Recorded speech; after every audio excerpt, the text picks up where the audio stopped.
The city of Olympia, they had a study, again, funded with taxpayer money, where they looked at ideas for reparations. How can we help our city's Black residents? And it wasn't even about Black residents who are the descendants of slaves, Black residents who were subjected to housing discrimination. No, it was just like, no matter what your history is in your background, if your skin pigmentation is correct, we want to gift things to you. And there were, I think close to 100 different recommendations that came out of this taxpayer-funded working group. And I just want to revisit some of those. We've talked about them on the show previously, but it's going to inform the new update to the story. So some of the things they were thinking of: supporting Black businesses through grants of up to $100,000, offering personal tax deductions. Yes, lower taxes if you're Black.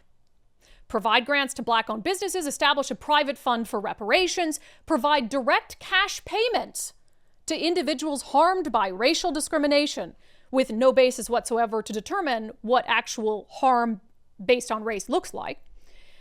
Establish a 90% guarantee fund for any kind of real estate purchase by a Black person. Establish a Black-owned bank within the city. Provide a taxpayer-funded guaranteed minimum income fund for Black residents. So let's say you're a Black resident and you're working at a Starbucks and you're not making enough money because they've indexed it, right? Here's the minimum income for Black residents in the city of Olympia. So you've got a job at Starbucks, let's say, and you're not quite there. They want to fill the gap. Well, we got to get you back up to that basic minimum income. So then you and I, we have to pay the rest to the person based on their skin pigmentation.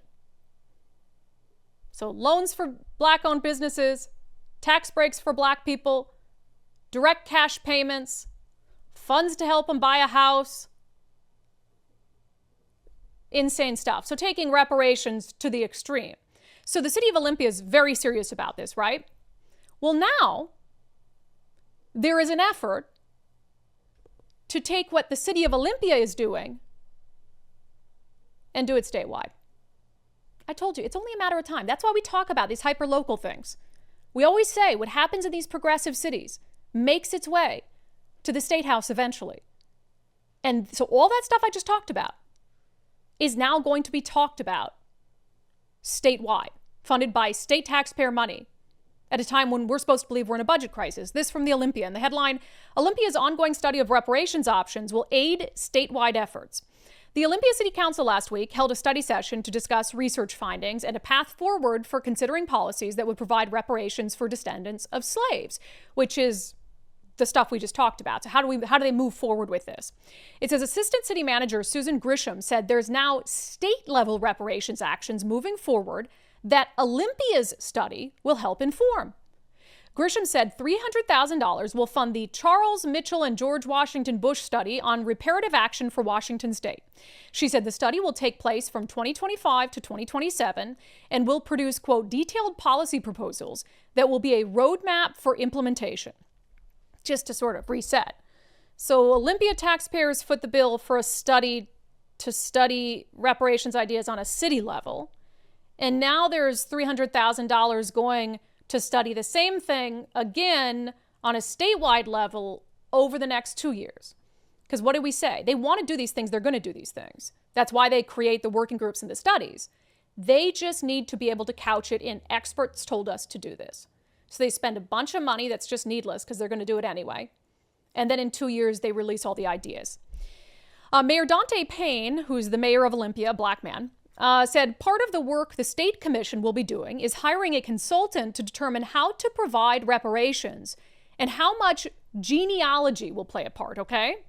Because again, I think there is a big difference between, hey, should we pay reparations directly to the descendant of an enslaved person versus should we just give reparations to anyone whose skin is dark enough? So he said part of what the state is going to do is hire this consultant and figure out, is it fair for genealogy to play a part? Because here's what the mayor of Olympia says. Again, a Black man, it's important context. I cannot tell you who my great-grandparents are. I can't tell you who my great-great-grandparents are. So if you're African American and you're in this country and all of a sudden you stop and cannot continue to trace your lineage back, That is evidence enough that you are a descendant of an enslaved person. Most likely. So what he's saying is if you don't know your great-great-grandparent and you're black, you were probably descendant from a slave, and that's going to be enough to get reparations from the state. Okay? I mean, I don't know who my great-great-grandparents are. I'm sure I could figure it out, right? But if your family's genealogy record isn't set in stone, not enough information there, somebody along the line didn't do enough due diligence to make sure that you could look back that far, well, you're probably a descendant of a slave. And that's all the evidence the state needs. So all the craziness happening in Olympia, the most robust conversation in the entire country happening around reparations, there's now going to be a $300,000 study to look at it statewide. And by the way, we already have reparations in Washington state. It was a story we broke on the show 2 years ago. They called it the Covenant Homeownership Program. And right now, at this moment, if you're buying a new house in Washington state, you are paying into a fund that now, as of this legislative session, gifts down payments of $120,000 on average to black first-time homebuyers, regardless of whether they can prove that their ancestors were slaves or subjected to housing discrimination. So right now in our state, black first-time homebuyers are getting checks, free money from us, free for them, not for us, of up to $120,000. So they don't have to pay the down payment on the home because that's fair. And that's equitable and that's equality, right? Absolutely insane. I told you today's show was going to piss you off.